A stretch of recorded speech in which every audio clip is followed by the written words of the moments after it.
देखिए सीआरपीसी में आपका 164 आपका कल शुरू किया गया था और यहाँ से भी आपका इंटरव्यू में भी क्वेश्चन बना है, आपका प्री में भी बना है और मेंस में भी बना है।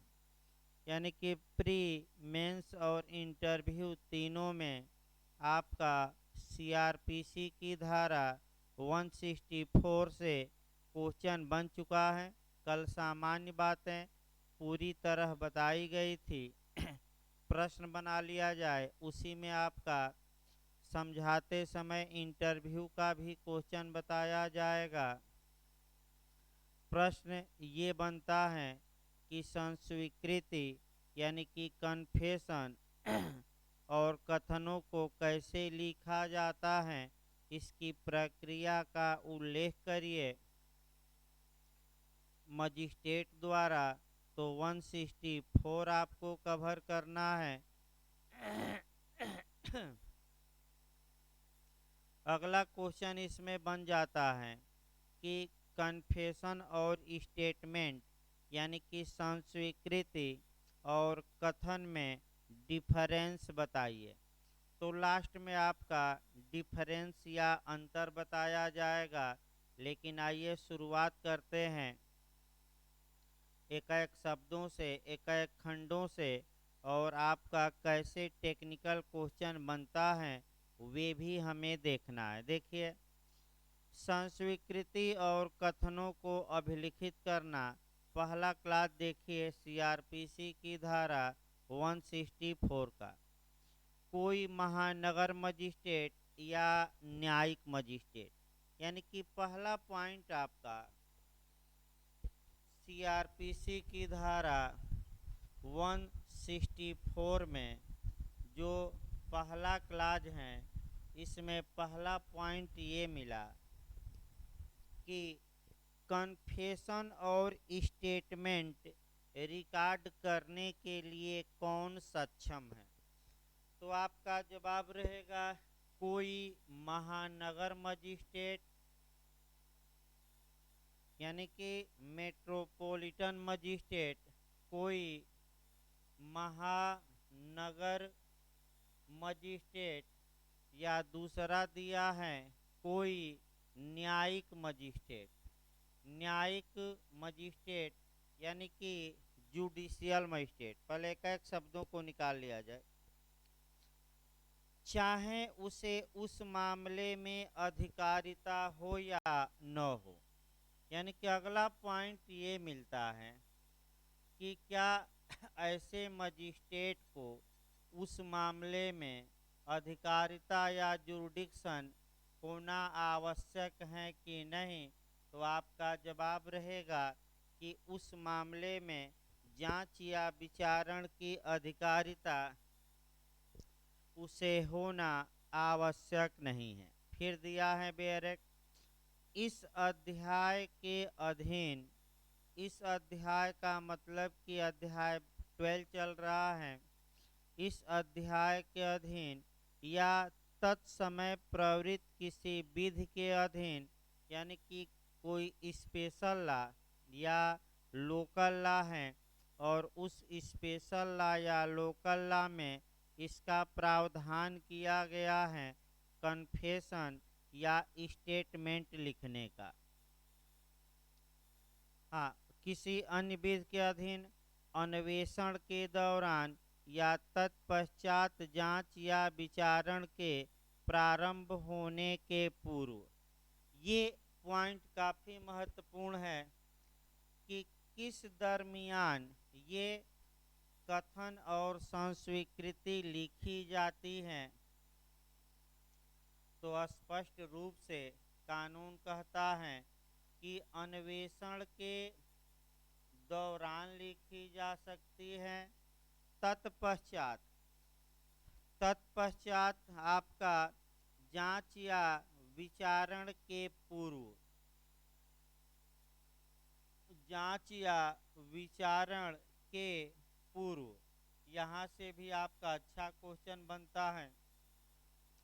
हाँ, जांच या विचारण के पूर्व किसी समय अगला शब्द है आपका एनी टाइम, यानी कि किसी समय, किसी समय, किसी समय। अगला आपका शब्द है किसी समय अपने से की गई। अपने से की गई का मतलब कि मजिस्ट्रेट से की गई संस्वीकृति या कथन को अभिलिखित कर सकता है। यानी कि क्या इसमें लिखा जाता है, तो आपका दो चीज़ें लिखी जाती हैं, या तो कन्फेशन यानी कि संस्वीकृति लिखी जाती है, या स्टेटमेंट यानी कि कथन लिखे जाते हैं। आइए इन्हीं बातों को एक एक करके गौर से पहला क्लास समझना है, और इसमें कौन कौन टेक्निकल बातें हैं वो भी हमें देखना है। देखिए, आपका कह सकते हैं कि पहला देखा जाए कि अन्वेष आपका स्टेटमेंट और कन्फेशन 164 के तहत जो अभिलिखित किया जाता है, पहला क्वेश्चन ये बनता है कि कौन अभिलिखित कर सकता है, तो कोई मेट्रोपॉलिटन मजिस्ट्रेट यानी कि महानगर मजिस्ट्रेट, या कोई जुडिशियल मजिस्ट्रेट यानी कि न्यायिक मजिस्ट्रेट। अब ये समस्या आती है बार बार कि क्या उसे जुरिडिक्शन होना चाहिए उस मामले में, यानी कि क्या ऐसे मजिस्ट्रेट को उस मामले में आपका जांच और विचारण की अधिकारता होनी आवश्यक है कि आवश्यक नहीं है। ये भी कई बार क्वेश्चन बन चुका है। तो फिर एक बार याद रखिए कि ऐसे मजिस्ट्रेट को चाहे अधिकारिता हो या अधिकारिता न हो, इसका मतलब ये हुआ कि कोई न्यायिक मजिस्ट्रेट या महानगर मजिस्ट्रेट कन्फेशन या स्टेटमेंट को लिख सकता है, चाहे उस मामले में उसे जांच या विचारण का जुडिक्शन हो या न हो।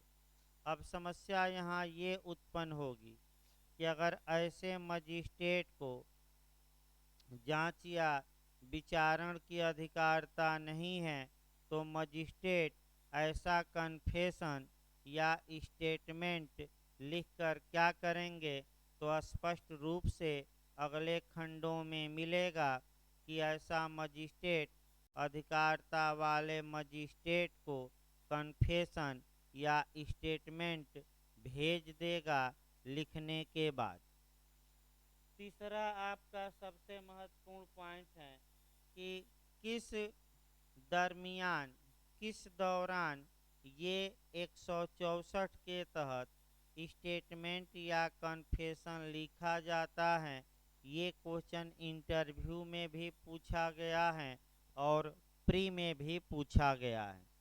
इस क्वेश्चन को अच्छे से आप तैयार रखेंगे, ये आशा एवं विश्वास किया जाता है।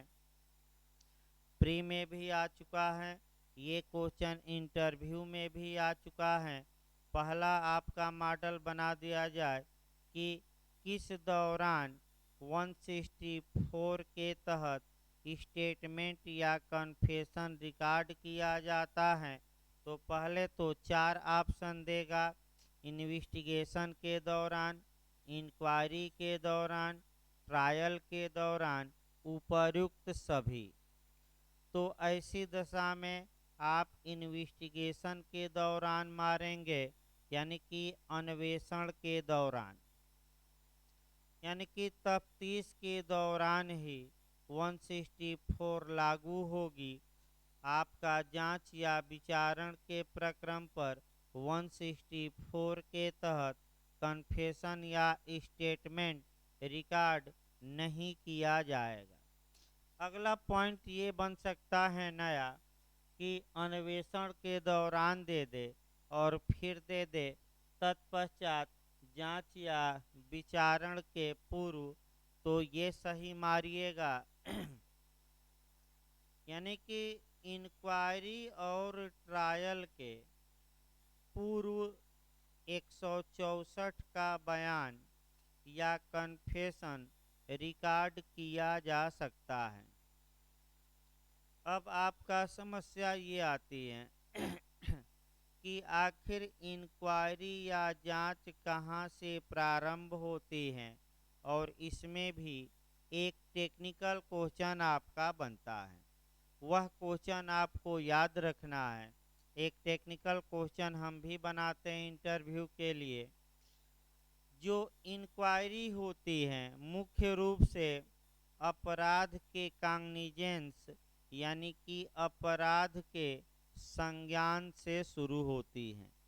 यानी कि जो सेक्शन 190 है सीआरपीसी का, जो सेक्शन 190 है आपका, वहीं से जांच की प्रारंभ होता है। यानी कि संज्ञान लेने के पूर्व 164 के तहत मजिस्ट्रेट स्टेटमेंट या कन्फेशन को रिकॉर्ड कर सकता है, अभिलिखित कर सकता है। एक समस्या इंटरव्यू में इस पर बनी है, उसको देखा जाए। समस्या ये बनी थी कि पुलिस ने 173(2) के तहत पुलिस रिपोर्ट भेज दी है, लेकिन अभी मजिस्ट्रेट ने कॉग्निजेंस 190 के तहत नहीं लिया है। तो क्या इस बीच कन्फेशन और स्टेटमेंट रिकॉर्ड किया जा सकता है कि नहीं? तो आपका जवाब रहेगा किया जा सकता है। क्यों? क्योंकि अभी जांच या विचारण प्रारंभ नहीं हुआ है, और बेयर एक्ट ये बताता है कि इंक्वायरी और ट्रायल प्रारंभ होने के पहले भी 164 का बयान और कन्फेशन आपका रिकॉर्ड किया जा सकता है। अब ये आया कि आखिर रिकॉर्ड क्या किया जाएगा और किस समय किया जाएगा और किस स्थान पर किया जाएगा। तो बेयर एक्ट हमें बताता है कि ऐसा कन्फेशन या ऐसा स्टेटमेंट किसी भी, हाँ पहले ये भी जान लिया जाए कि 164 के तहत क्या मजिस्ट्रेट द्वारा अभिलिखित किया जाता है। तो आपका जवाब रहेगा कथन भी और संस्वीकृति भी, यानी कि स्टेटमेंट भी और कन्फेशन भी, ये दोनों रिकॉर्ड किए जाते हैं। अब मेन समस्या आया कि कब ये रिकॉर्ड किए जाएंगे। तो किसी भी समय, अब किसी भी समय पर आपका कह सकते हैं कि थोड़ा गौर करना है। धारा 164 में समय और स्थान उल्लिखित नहीं है, बस ये कहा गया है कि 164 को अप्लाई किसी भी समय किया जा सकता है। अब पहले हम समय पर आते हैं। समय को ध्यान में रखना है। तो अगर लीगल तौर पर हम देखें तो इन्वेस्टिगेशन के दौरान या जांच या विचारण के पूर्व दर्ज किया जाता है, लेकिन हमारे उच्चतम न्यायालय ने आपका स्पष्ट बता दिया है कि ये जो कथन या कन्फेशन रिकॉर्ड किया जाएगा, आपका कह सकते हैं कि खुले न्यायालय में किया जाएगा, ओपन कोर्ट में किया जाएगा, न्यायिक कार्यवाही के दौरान किया जाएगा। और तीसरी बात यह है कि रिकॉर्ड करने से पहले कम से कम ऐसे व्यक्ति को पुलिस से 24 घंटे तक अलग रखा जाए। यानी कि 3 बातें सतर्क रहना है। केस बता दिया जाए, Ramchandra versus state of UP.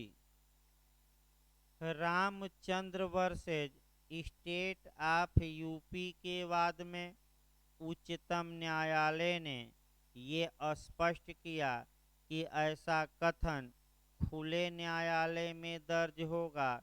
पहला पॉइंट मिला, न्यायिक कार्यवाही के दौरान दर्ज होगा। दूसरा पॉइंट मिला और तीसरा पॉइंट ये मिला कि कम से कम 24 घंटे आपका पुलिस से ऐसे व्यक्ति को दूर रखा जाना चाहिए। यानी कि पुलिस अभिरक्षा में अभियुक्त हैं, आया मजिस्ट्रेट के पास, तो मजिस्ट्रेट को तुरंत ऐसे कथन को नहीं लिखना चाहिए। कम से कम 24 घंटे उसे आपका न्यायिक अभिरक्षा में रखना चाहिए, ताकि जो पुलिस का भय है वह अभियुक्त के दिमाग से निकल जाए, मन से निकल जाए। अब ये है कि जब मजिस्ट्रेट अभिलिखित करेंगे आपका, ये जो मजिस्ट्रेट अभिलिखित करेंगे स्टेटमेंट या कन्फेशन, तो अगला पॉइंट ये बनता है कि ये जो कन्फेशन और स्टेटमेंट रिकॉर्ड किया जाएगा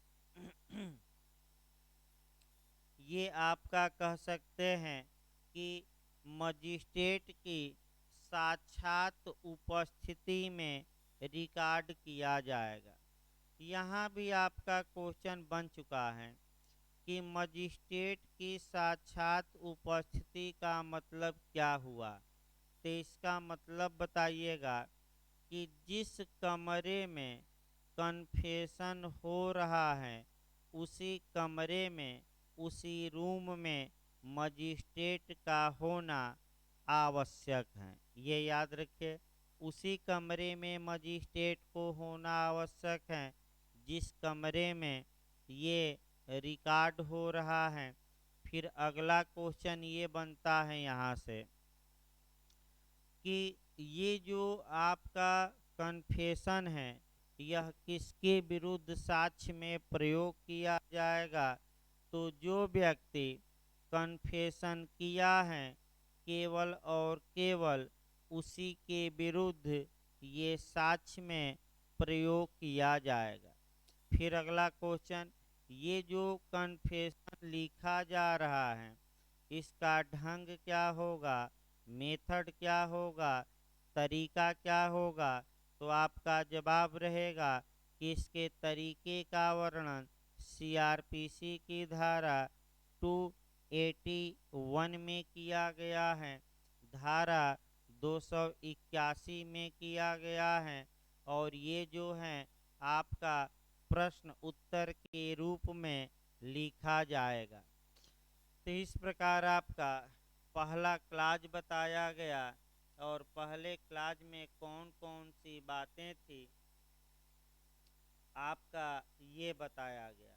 आइए पहले क्लास को आगे बढ़ाया जाए।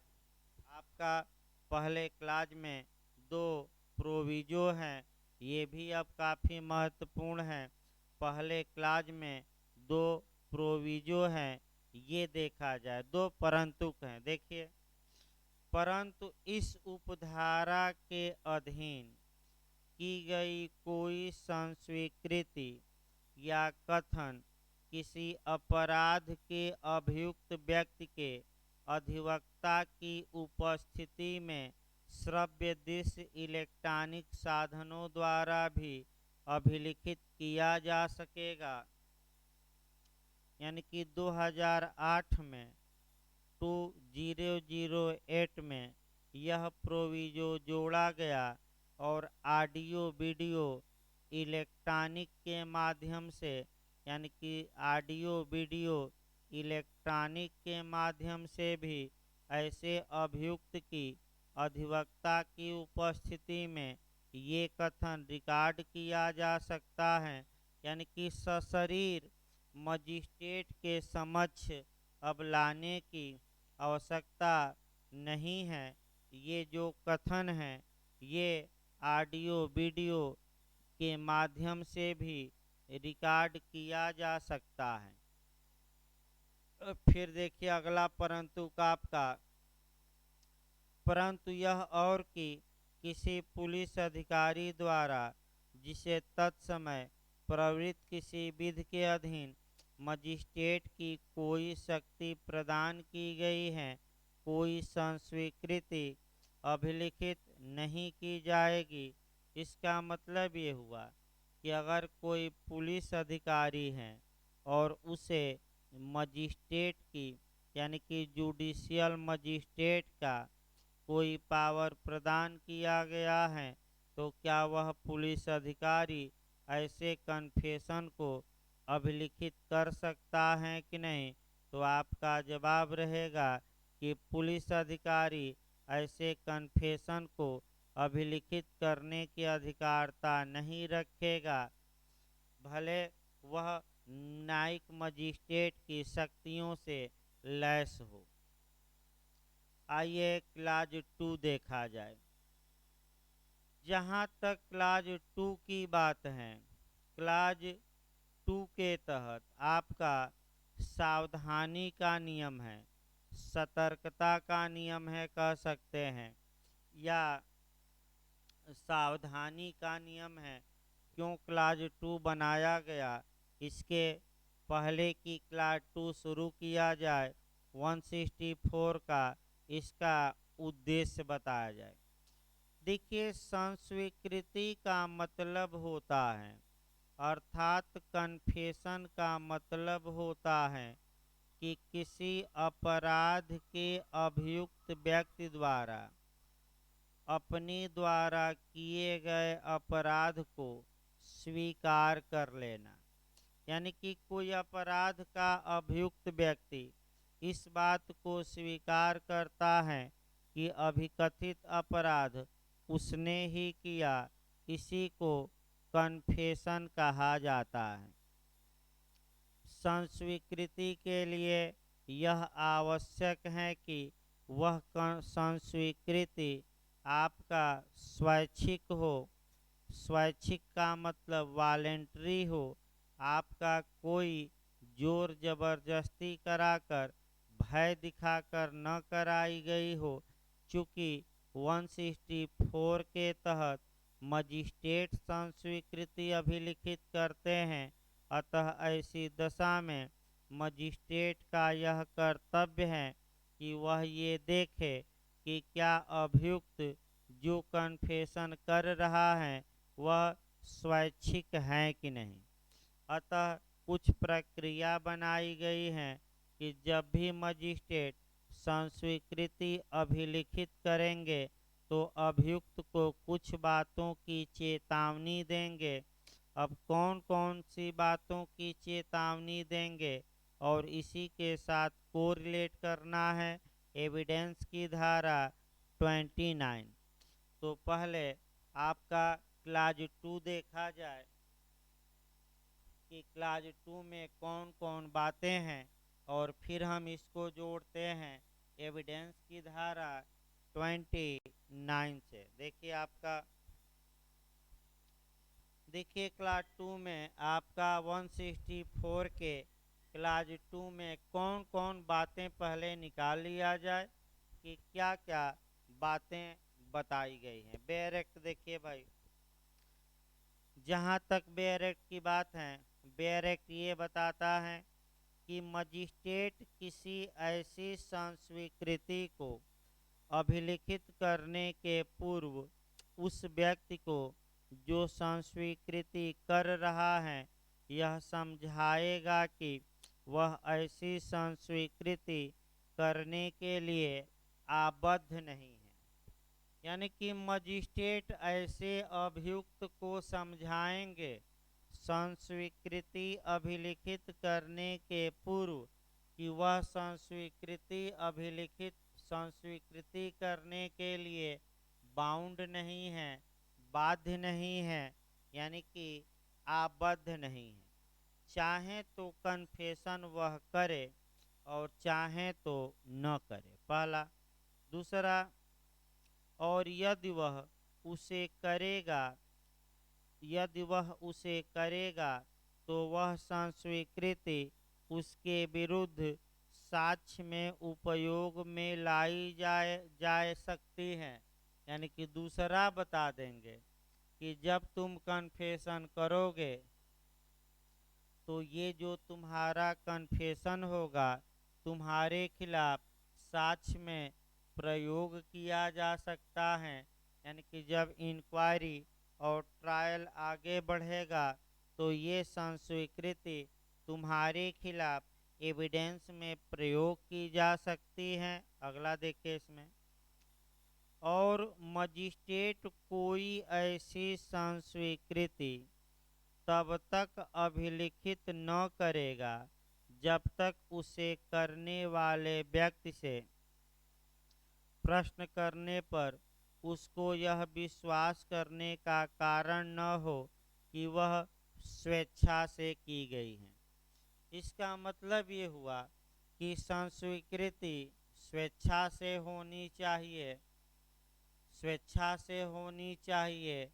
तो मजिस्ट्रेट इसके लिए कि क्या ऐसा व्यक्ति कन्फेशन स्वेच्छा से कर रहा है कि नहीं, ऐसे व्यक्ति से कुछ प्रश्न पूछेंगे और प्रश्न पूछने पर मजिस्ट्रेट को यह विश्वास होना चाहिए, बिलीव हो जाना चाहिए कि ऐसा ऐसा व्यक्ति जो कन्फेशन कर रहा है वह स्वेच्छा से कर रहा है, अपनी इच्छा से कर रहा है, किसी के डर, भय या वचन या दबाव के कारण नहीं कर रहा है।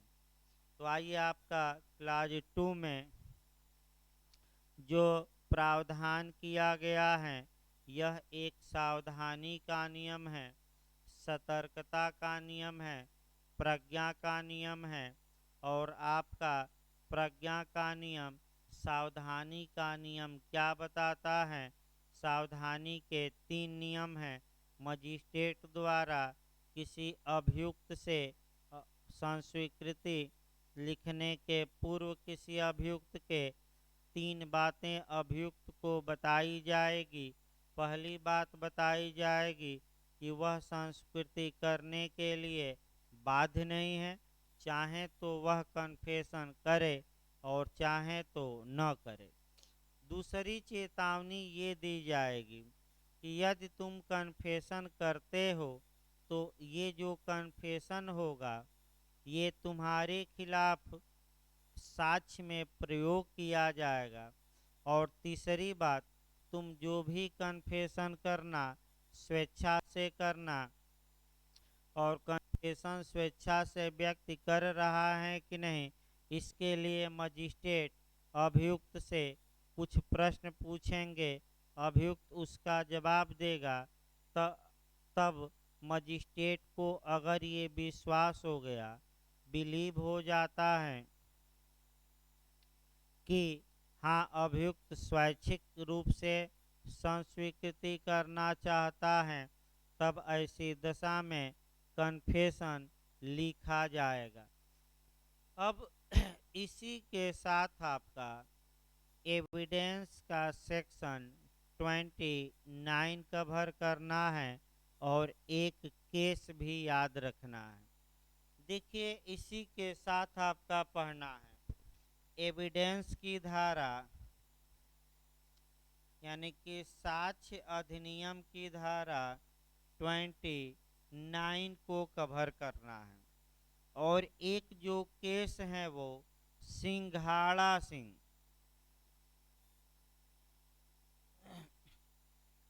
सिंघाड़ा Singh versus state of UP. फिर एक बार देखिए, सिंघाड़ा Singh versus state of UP का केस भी आपको कवर करना है। फिर एक बार बताया जाए, अभी ये केस आपका उत्तराखंड जे में पूछा गया था और ये पूछा गया था कि यह केस किससे रिलेटेड है, तो कन्फेशन से है। अगर सेक्शन पूछे तो आपका 29 एविडेंस से। अगर यही क्वेश्चन आपका सीआरपीसी में पूछे तो सीआरपीसी में आपका जवाब रहेगा 164 से। देखिए काफी महत्वपूर्ण सेक्शन चल रहा है। साक्ष्य अधिनियम की धारा 29 बताती है कि अगर चेतावनी अभियुक्त को दी जानी चाहिए और चेतावनी नहीं दी गई और अभियुक्त ने अपना अपराध स्वीकार कर लिया, यानी कि कन्फेशन कर लिया, तो ऐसी दशा में वह कन्फेशन सुसंगत होगा, रेलेवेंट होगा एविडेंस में। ये एविडेंस की धारा 29 बताती है। अब समस्या ये आई कि सीआरपीसी की धारा 164 का क्लाज 2 ये बताता है कि चेतावनी दी जाएगी मजिस्ट्रेट द्वारा, और एविडेंस बताता है कि चेतावनी देने की आवश्यकता नहीं है। अब दोनों में चूंकि टकराव हो रहा है, इस टकराव को दूर किया गया उच्चतम न्यायालय द्वारा व्याख्या करके, और वह केस आया सिंघाड़ा सिंह वर्सेज उत्तर प्रदेश राज्य। सिंघाड़ा सिंह बनाम उत्तर प्रदेश राज्य के बाद में हमारे उच्चतम न्यायालय ने ये स्पष्ट निर्णय दिया कि जब मजिस्ट्रेट 164 के तहत कन्फेशन अभिलिखित करता है तो ऐसी दशा में उसे चेतावनी दिया जाना बाध्यकारी होगा, यानी कि आज्ञापक होगा, यानी कि हर हाल में उसे अभियुक्त को चेतावनी देनी ही होगी। तो कितनी चेतावनी देगा, याद किए रहिएगा, 3। आइए आगे बढ़ा जाए, क्लाज 3 के 2 के बाद क्लाज 3 को देखा जाए। संस्वीकृति अभिलिखित किए जाने से पूर्व यदि मजिस्ट्रेट के समक्ष हाजिर होने वाला व्यक्ति यह कथन करता है कि वह संस्वीकृति करने के लिए इच्छुक नहीं है, तो मजिस्ट्रेट ऐसे व्यक्ति के पुलिस की अभिरक्षा में निरोध को प्राधिकृत नहीं करेगा। इसका मतलब ये हुआ कि अगर पुलिस ने अभियुक्त को लाया, मजिस्ट्रेट के समक्ष पेश किया, और आपका ये कहा पुलिस ने कि यह अभियुक्त अपना अपराध आपके यहाँ स्वीकार करना चाहता है, तो हो सकता है कि पुलिस डरवा कर, भरमा के या मार पीट कर उसको लाई हो कि चलो मजिस्ट्रेट के समक्ष अपना अपराध तुम स्वीकार कर लेना। और ऐसी दशा में मजिस्ट्रेट ने अभियुक्त को कम से कम 24 घंटे तक पुलिस कस्टडी से दूर रखा, फिर उसे बुलाया गया और मजिस्ट्रेट ने उसे चेतावनी दी क्लाज 2 के तहत, और चेतावनी देने के बाद पूछा कि क्या तुम कन्फेशन करने के लिए रजामंद हो, और अभियुक्त ने कन्फेशन करने से इनकार कर दिया, तो क्लाज 3 ये बताता है कि अब मजिस्ट्रेट ऐसे अभियुक्त को पुलिस रिमांड में या पुलिस प्रतिप्रेषण में या पुलिस अभिरक्षा में नहीं भेजेंगे। हाँ, या तो जमानत दे दी जाए या जुडिशियल कस्टडी में भेजा जाए, लेकिन पुलिस कस्टडी में अब ऐसे अभियुक्त को नहीं भेजा जाएगा। ये नियम क्यों बनाया गया, क्योंकि अब हो सकता है कि पुलिस ऐसे अभियुक्त के विरुद्ध दुर्भावना में आकर और उसको टार्चर करे। आइए क्लास 4 देखा जाए। 4 भी काफ़ी महत्वपूर्ण है। यहाँ से भी आपका कह सकते हैं कि इंटरव्यू में भी क्वेश्चन बना है। आइए आपका क्लास 4 देखा जाए। सीबीआई एपीओ में आपका इंटरव्यू में यहाँ से आपका क्वेश्चन बना था। देखिए, ऐसी संस्वीकृति किसी अभियुक्त व्यक्ति की परीक्षा को अभिलिखित करने के लिए सेक्शन 281 में उपबंधित रीत से अभिलिखित की जाएगी और संस्वीकृति करने वाले व्यक्ति द्वारा उस पर हस्ताक्षर किए जाएंगे और मजिस्ट्रेट ऐसे अभिलेख के नीचे निम्नलिखित भाव का एक ज्ञापन लिखेगा। इसका मतलब ये हुआ कि जो कन्फेशन 164 के तहत रिकॉर्ड किया जाता है उसको कैसे रिकॉर्ड किया जाएगा, उसे लिखने का जो ढंग दिया गया है, रीत दी गई है, मेथड दिया गया है, वह आपका दिया गया है 281 के तहत। तो 281 एक लाइन यहाँ जान लीजिए कि जो कन्फेशन लिखा जाएगा वह प्रश्न उत्तर के रूप में लिखा जाएगा, ये 281 बताती है। और जब कन्फेशन लिख लिया गया तो जिस व्यक्ति ने कन्फेशन किया था उस कन्फेशन पर उसका हस्ताक्षर लिया जाएगा।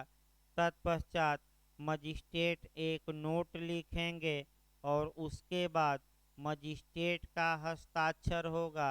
तो किसका किसका कन्फेशन पर हस्ताक्षर होता है, अभियुक्त का, मजिस्ट्रेट का, दोनों का?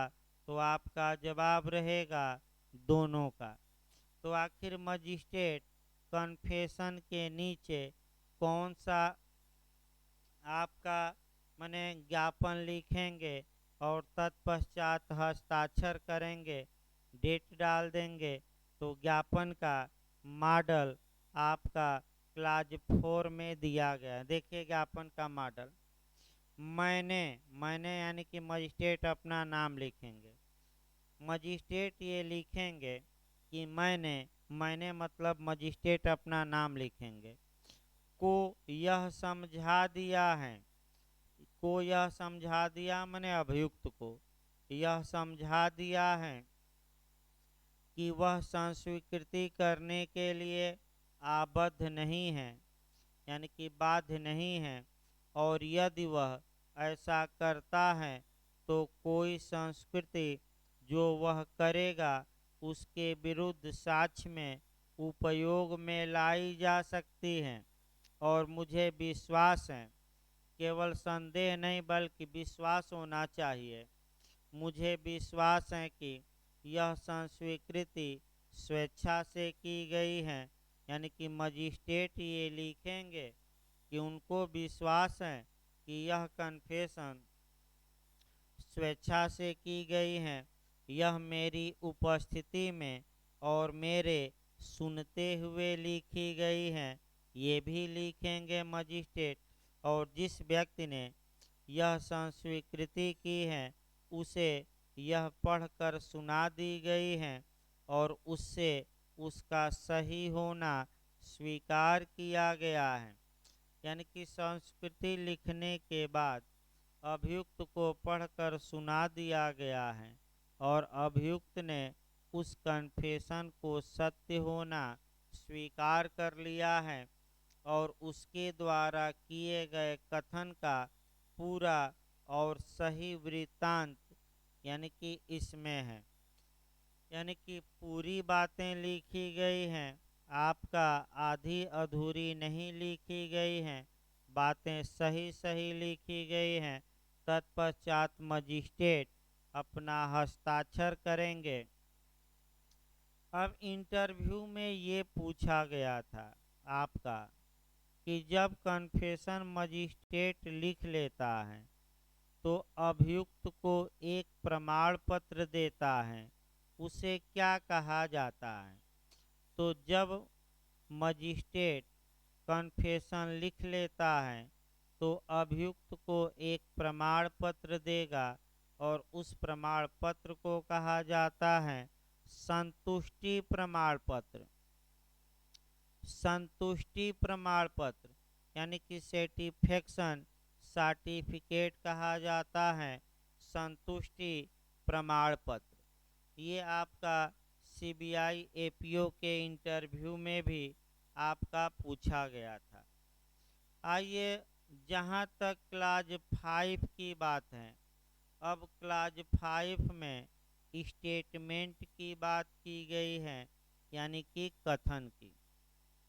देखिए, तब आपका लास्ट में कथन और संस्वीकृति में अंतर बताया जाएगा, पहले सभी बातें हो जाए। देखिए क्लास 5, उपधारा 1 के अधीन किया गया संस्वीकृति से भिन्न कोई कथन साक्ष्य अभिलिखित करने के लिए इसमें इसके पश्चात उपबंधित ऐसी रीत से अभिलिखित किया जाएगा जो मजिस्ट्रेट की राय में मामले की परिस्थितियों में सर्वाधिक उपयुक्त हो, तथा मजिस्ट्रेट को उस व्यक्ति को शपथ दिलाने की शक्ति होगी जिसका कथन इस प्रकार अभिलिखित किया गया है।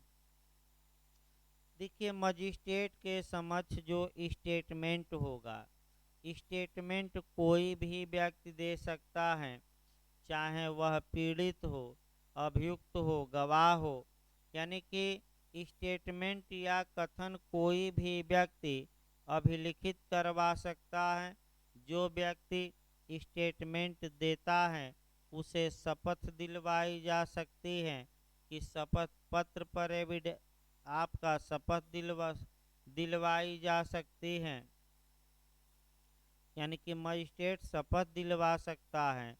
ये इसलिए दिलवाया जाता है कि अगर बाद में कोई व्यक्ति अपने कथन से मुकरता है तो उसके खिलाफ भी कार्यवाही की जा सके। देखिए क्लाज 5A, ये भी महत्वपूर्ण है, 2013 में संशोधन करके जोड़ी गई है।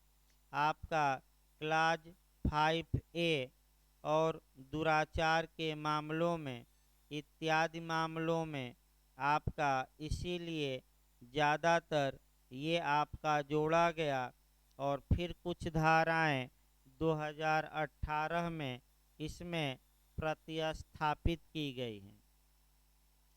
देखिए क्लाज 5 है का खंड ए, आईपीसी की धारा 354, 354A, 354B, 354C, 354D, 376 की उपधारा 1 या उपधारा 2, 376A, 376AB, 376B, 376C, 376D, 376DA, 376DB या 376E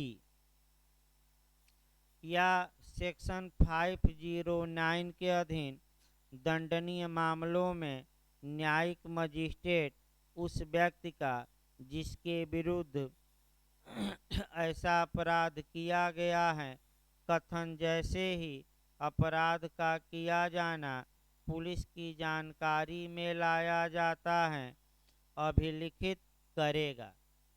इसका मतलब ये हुआ कि अगर एसिड अटैक का मामला है या दुराचार इत्यादि का मामला है, तो ऐसी दशा में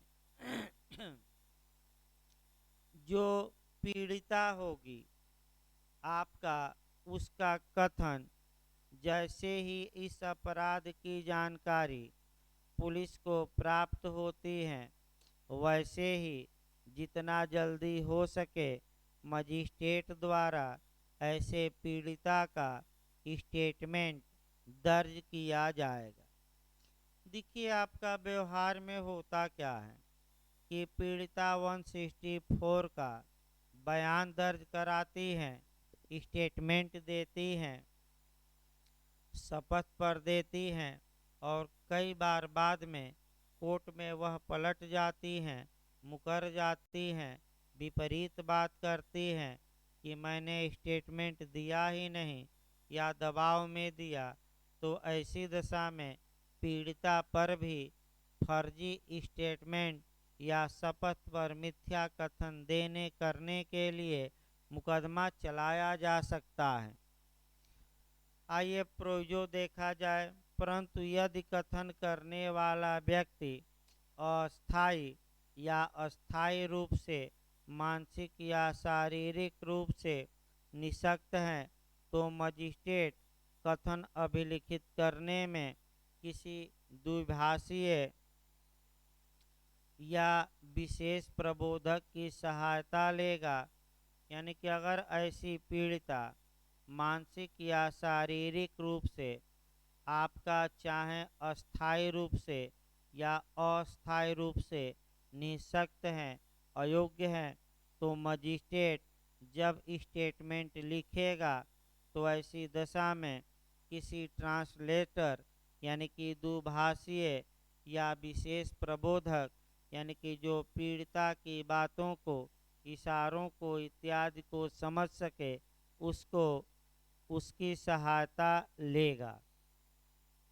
फिर देखिए, परंतु यह और कि यदि कथन करने वाला व्यक्ति अस्थायी या अस्थायी रूप से मानसिक या शारीरिक रूप से निःशक्त हैं तो किसी द्विभाषीय या विशेष प्रबोधक की सहायता से उस व्यक्ति द्वारा किए गए कथन की वीडियो फिल्म तैयार की जाएगी। यानी कि ऐसा कथन रिकॉर्ड किया जाएगा। क्लाज 5A का खंड बी देखिए, बी भी काफ़ी महत्वपूर्ण है आपका। इसलिए महत्वपूर्ण है कि ऐसे कथन को कुछ दशाओं में एग्जामिनेशन इन चीफ यानी कि मुख्य परीक्षा मान ली जाएगी। तो देखिए क्या कहा गया है।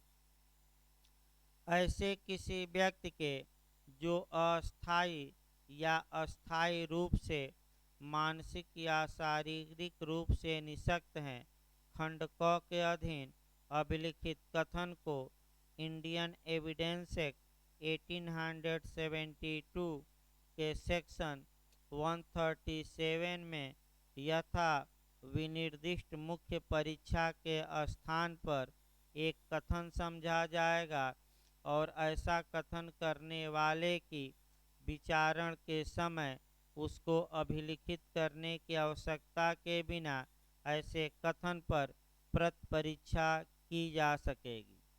इसका मतलब ये हुआ कि अगर पीड़िता मानसिक या शारीरिक रूप से चाहे अस्थायी रूप से या अस्थायी रूप से निःशक्त हैं और 164 के तहत उसका स्टेटमेंट दर्ज किया गया है, तो ये स्टेटमेंट अब एग्जामिनेशन इन चीफ मुख्य परीक्षा मान ली जाएगी और पुनः मुख्य परीक्षा कोर्ट में करने की आवश्यकता नहीं है, लेकिन क्रॉस एग्जामिनेशन या जिरह या प्रति परीक्षा की जाएगी।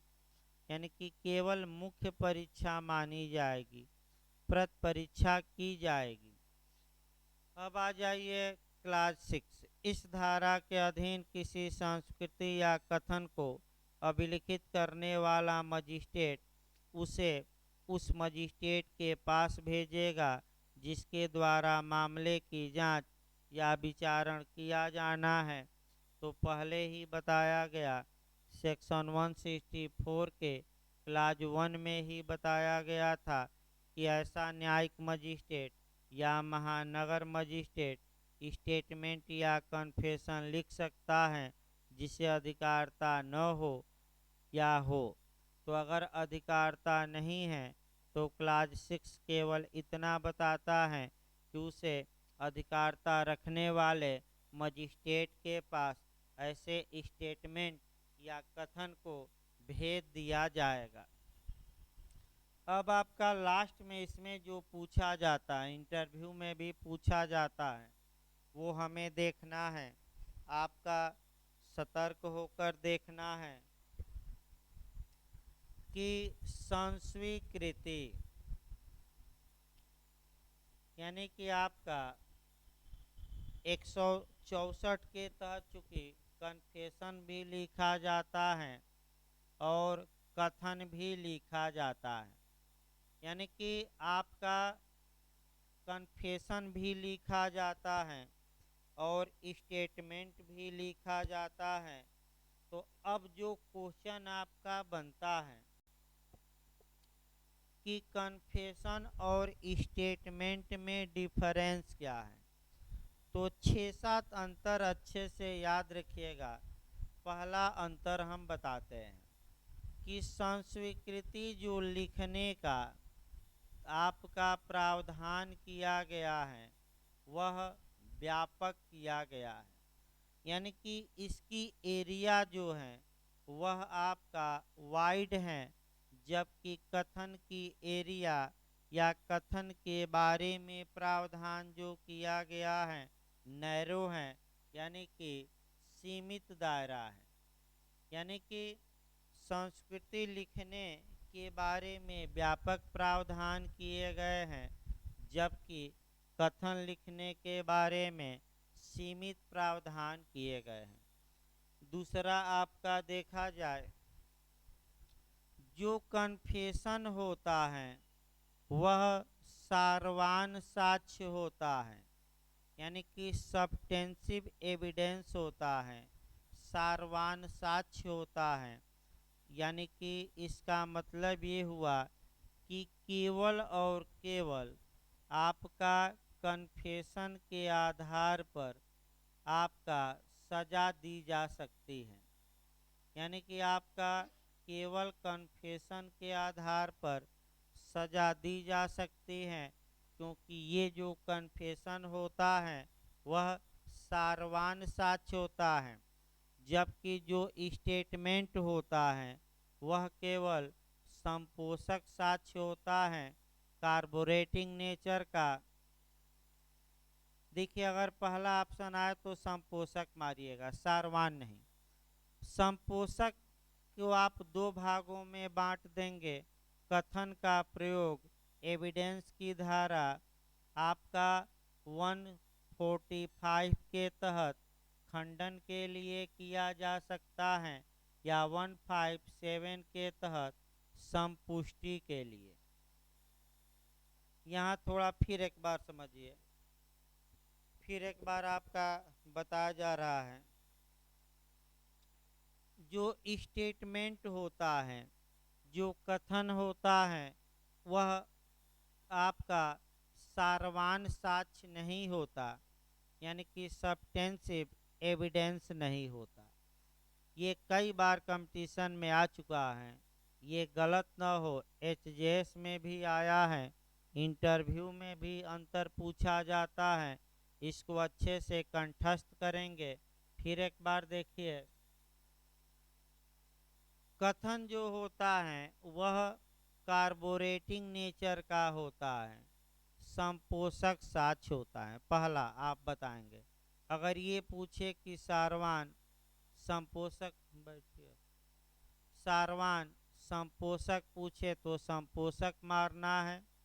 फिर आपका पूछे कि स्टेटमेंट का प्रयोग किस लिए किया जाएगा, संपुष्टि के लिए, खंडन के लिए, दोनों के लिए, इनमें से कोई नहीं, तो दोनों मार कर आइए। सेक्शन पूछे तो एविडेंस की धारा 145 के तहत आपका खंडन के लिए, और बैठिए तब तक, और आपका 157 के तहत आपका कह सकते हैं कि इसका प्रयोग संपुष्टि के लिए किया जाता है। आइए, दो अंतर हुआ, तीसरा अंतर आपका कन्फेशन और स्टेटमेंट में देखा जाए। जो तीसरा अंतर आपका कन्फेशन और स्टेटमेंट में है कि कन्फेशन में ओथ या शपथ नहीं दिलवाई जाती, जबकि कथन में मजिस्ट्रेट शपथ दिलवा सकता है। यानी कि संस्वीकृति में आपका शपथ नहीं दिलवाई जाती हैं, जबकि कथन अभिलिखित करते समय सीआरपीसी की धारा 164 के तहत मजिस्ट्रेट कथनकर्ता को शपथ दिलवा सकता है। ये तीसरा अंतर रहा।